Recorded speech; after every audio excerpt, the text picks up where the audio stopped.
हाय दोस्तों। कई बार हमारे फ्रेंड्स में या हमारी फैमिली में या सर्कल में कोई ना कोई एक ऐसा व्यक्ति होता है जो दोस्तों छोटे छोटे इवेंट्स का बहुत ड्रामेटिक रिएक्शन देता है। तो हो सकता है कि उस पर्सन को, उस व्यक्ति को हिस्ट्रियोनिक पर्सनालिटी डिसऑर्डर हो। दोस्तों ये क्या होता है? ये एक किस्म की मेंटल हेल्थ प्रॉब्लम है जिसमें कि जो पेशेंट है दोस्तों वो बहुत ज़्यादा इमोशनल व्यवहार करता है। उसे बहुत ज़्यादा अटेंशन की रिक्वायरमेंट होती है दूसरों से, तो इसलिए उसका जो बिहेवियर होता है दोस्तों वो बहुत ज़्यादा ड्रामेटिक हो सकता है। उस बिहेवियर में बहुत बार थिएटर लाइक प्रॉपर्टीज़ हो सकती हैं कि जैसे वो एक्ट आउट कर रहा हो चीज़ों को।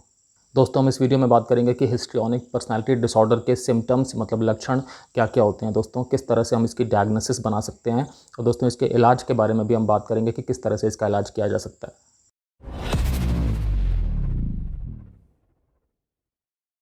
दोस्तों मैं doctor Kamal Singh, x armed forces medical college, x Fortis hospital, x a lot of corporate hospitals. दोस्तों मुझे 20 साल से भी ज़्यादा का क्लिनिकल एक्सपीरियंस है और मैंने critical care medicine, internal medicine, emergency medicine और फैमिली मेडिसिन में दोस्तों बहुत सारा काम किया है। दोस्तों बहुत सारी ऐसी कंडीशंस हमारी रियल लाइफ में होती हैं जब हम बहुत ज़्यादा ड्रामेटिक बिहेव करते हैं, और वो नॉर्मल होता है क्योंकि वो हमारा व्यवहार नहीं है, वो हमारी पर्सनैलिटी नहीं है। दोस्तों हो सकता है कि आप किसी पार्टी में गए और आपको उस पार्टी के अंदर बहुत ज़्यादा अच्छा लगने लगा या आप बहुत ज़्यादा एक्साइटेड फील कर रहे हैं, तो हो सकता है कि आप ड्रामेटिक बिहेव करें। दोस्तों शायद आप अपने किसी दोस्त से अगर बहुत सालों बाद मिल रहे हैं तो हो सकता है आप बहुत उछल के मिलें, बहुत ज़्यादा ड्रामेटिक वे में मिलें, आप गले लग जाएँ, छोड़े ही नहीं, ठीक है, ये हो सकता है। लेकिन अगर किसी इंसान के दोस्तों ये पर्सनैलिटी का पार्ट है, अगर वो इंसान नॉर्मली हर एक कंडीशन में इस तरह से बिहेव करता है, किसी नए व्यक्ति से भी मिले तब भी ऐसा शो करता है कि जैसे वो उसे बहुत पहले से जानता है, ओवर ड्रामेटिक है, ओवर अफेक्शनेट है दोस्तों, बिल्कुल अटेंशन सीकिंग वाला बिहेवियर है, तो ज़रूर हो सकता है कि हिस्ट्रियोनिक पर्सनैलिटी डिसऑर्डर वाली संभावना हो। दोस्तों हिस्ट्रियोनिक पर्सनैलिटी डिसऑर्डर को डायग्नोस करने के लिए टोटल 8 सिम्टम्स में से 5 सिम्टम्स का होना ज़रूरी होता है। अब हम एक एक करके दोस्तों उन 8 सिम्टम्स के बारे में बात करते हैं ताकि आप थोड़ा असेसमेंट कर सकें कि क्या इनमें से कोई सिम्टम आपके किसी जानने वाले को है। ठीक है दोस्तों, तो पहले सिम्टम की बात करते हैं। सिम्टम है दोस्तों अटेंशन सीकिंग बिहेवियर। इसका मतलब होता है कि जो पेशेंट है दोस्तों उसे अटेंशन बहुत ज़्यादा चाहिए होती है, वो अटेंशन को पाने के लिए कुछ भी करना स्टार्ट कर देता है। फॉर एग्जाम्पल हो सकता है कि वो पर्सन अपने बारे में कुछ भी स्टोरीज़ बताना स्टार्ट कर दे, वो कुछ इस तरह से स्टोरीज़ बताए कि सामने वाले को दिलचस्पी हो।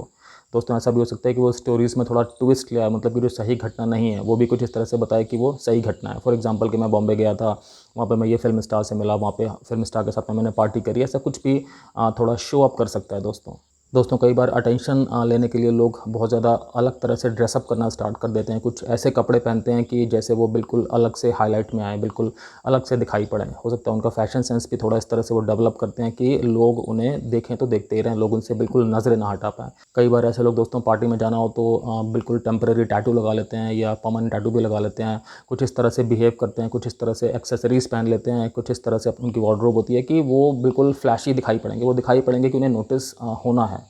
दोस्तों बहुत कॉमन ट्रेट होता है उन लोगों का कि अगर इन्हें कोई भी सिम्टम आ रहा है किसी भी बीमारी का, सपोज़ छींकी आ गई है, उस चीज़ को इतना बढ़ा के, इतना ड्रामेटाइज़ करके बताएंगे कि सामने वाले की पूरी सिंपैथी आना स्टार्ट हो जाएगी।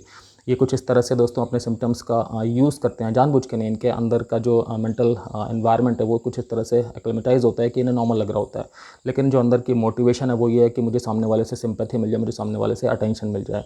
अपने सिम्टम्स को दोस्तों ये बहुत बढ़ा चढ़ा के ट्विस्ट करके बताते हैं, सिर्फ अपने जानने वालों से ही नहीं, अपने डॉक्टर से भी। दोस्तों अटेंशन लेने के लिए ये बहुत बार किसी व्यक्ति से सिर्फ मिले ही होते हैं, सिर्फ मिले हैं, हाय हेलो हुई है, हल्की फुल्की जान पहचान हुई है, और उससे बिल्कुल इतना ज़्यादा पर्सनल बात करना स्टार्ट कर देंगे, इतने कॉम्प्लीमेंट्स देना स्टार्ट कर देंगे, इतनी उनकी तारीफ़ करना स्टार्ट कर देंगे कि सामने वाले को समझ नहीं आएगा कि मैं तो अभी जस्ट मिला हूँ, हम ठीक से जानते भी नहीं एक दूसरे को, तो ये ऐसा व्यवहार क्यों कर रहा है। कई बार दोस्तों अटेंशन लेने के लिए ये लोग कुछ ऐसी कंडीशन भी पैदा कर देते हैं कि जिसमें आसपास के लोग रेस्क्यू करने के लिए आ जाएं या इनका ध्यान देने के लिए, इन्हें सपोर्ट करने के लिए आ जाएं। फॉर एग्जांपल किसी एक जगह से दूसरी जगह पे जाना है उठ करके, तो हो सकता है कि रास्ते में इनका पैर हल्का सा स्लिप कर जाए, जिससे इन्हें चोट नहीं लगी है, लेकिन लोगों का ध्यान इनके ऊपर आ गया, लोग आसपास वाले इनके पास आ गए इन्हें रेस्क्यू करने के लिए।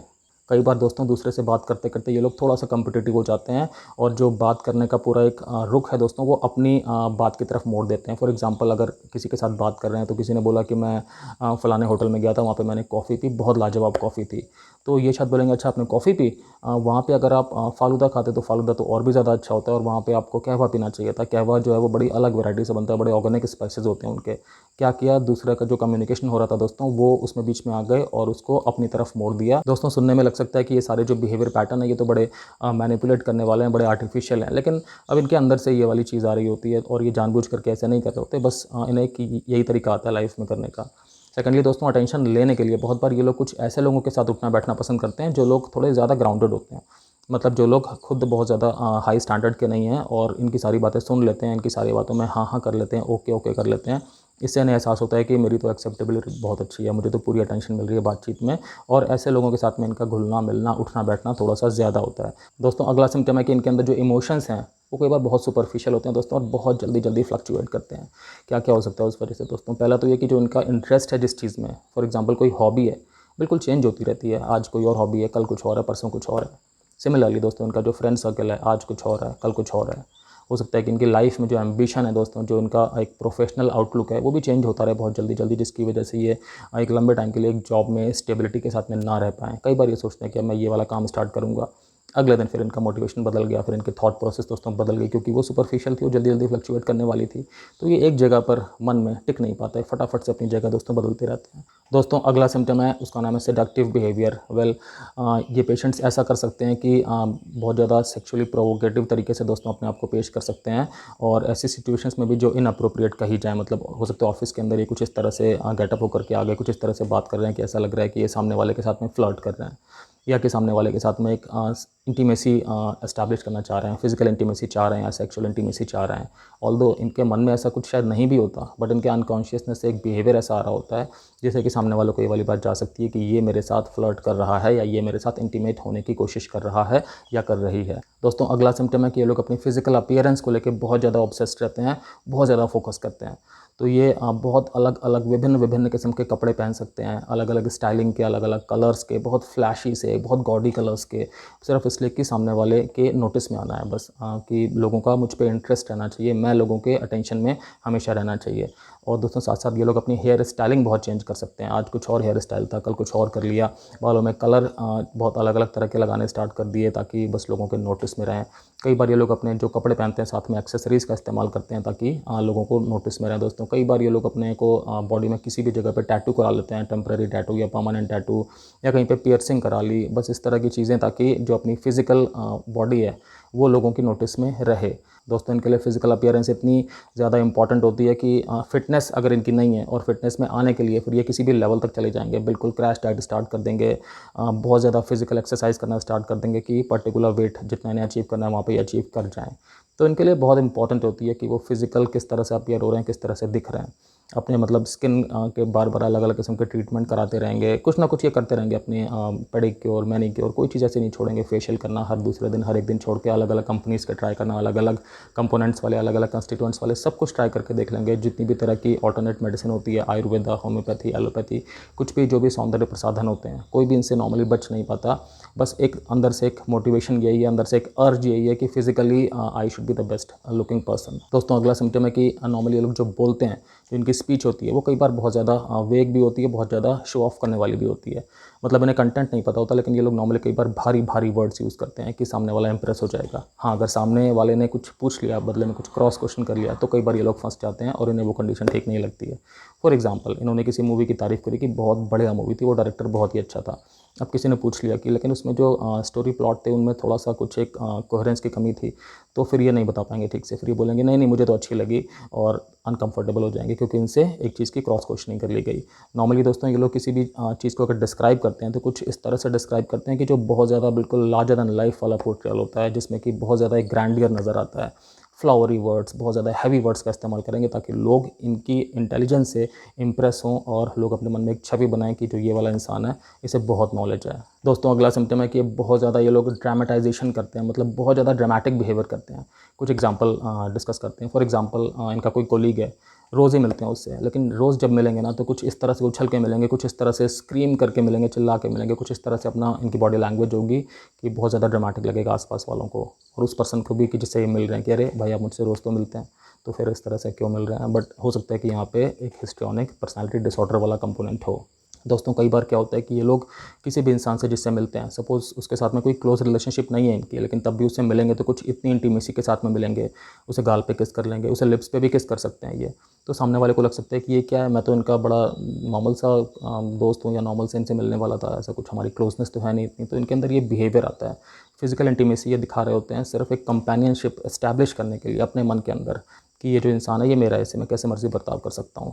वो रियल में इमोशन जो है वो गलत ही होता है, क्योंकि सामने वाला इतना क्लोज इनके होता नहीं है। तो बट इन्हें इस चीज़ का नहीं आभास होता कि अगर मैं किसी के साथ में मेरा एक बॉन्ड एस्टैब्लिश नहीं है तो मैं उससे एक पर्टिकुलर वे में बिहेव नहीं कर सकता फिजिकली। दोस्तों इस वजह से होता क्या नॉर्मली कि जो इनके आसपास रहने वाले लोग हैं वो थोड़ा सा डरे डरे से रहते हैं कि बिकॉज अब कोई भी अगर आपको अचानक से फिजिकली हक कर ले, आप कंफर्टेबल नहीं है तो आप क्या करेंगे, उस पर्सन को थोड़ा अवॉइड ही करेंगे, थोड़ा दूर रहेंगे उससे। तो नॉर्मली इस वाली कंडीशन को इन्हें फेस करनी पड़ती है। मतलब इनके आसपास जो भी सोशल सर्कल में लोग हैं वो नॉर्मली इनसे थोड़ा सा फिजिकल डिस्टेंस पे रहना चाहते हैं, क्योंकि उन्हें ये पता होता है, उन्होंने कभी ना कभी एक्सपीरियंस शायद किया होता है कि अचानक से झपट लेंगे, अचानक से किस कर लेंगे, अचानक से हाथ पकड़ लेंगे, छोड़ेंगे ही नहीं, तो अनकंफर्टेबल हो सकता है लोगों के लिए। दोस्तों अगला सिम्टम है कि ये लोग नॉर्मली बहुत जल्दी लोगों से इन्फ्लुएंस हो जाते हैं। ये लोग नॉर्मली बहुत जल्दी लोगों पे ट्रस्ट करना स्टार्ट कर देते हैं।